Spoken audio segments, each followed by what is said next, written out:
અસામાજિક તત્વોના ત્રાસ મુદ્દે હવે ધારાસભ્યની જનતાને અપીલ છે। ડીસાના ધારાસભ્ય પ્રવીણ માળીની જાહેર જનતાને અપીલ, જ્યાં પણ અસામાજિક તત્વોનો ત્રાસ હોય તો તાત્કાલિક પોલીસને જાણ કરો।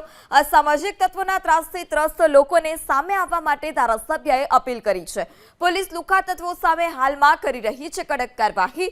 ડીસામાં પોલીસે ગુનેગારોને શોધીને કાયદાનો પાઠ ભણાવ્યો છે।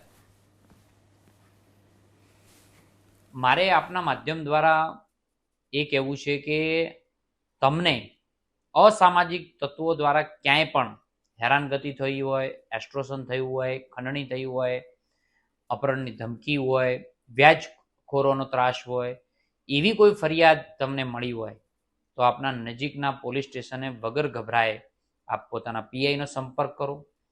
તેમનો ડર લાગતો હોય તો ડીવાયએસપીનો સંપર્ક કરો, એસપી શ્રીનો કરો, અને આપને લાગતું હોય કે મારું ધ્યાન દોરવા જેવું તો ધારાસભ્ય તરીકે મને પણ જાણ કરજો।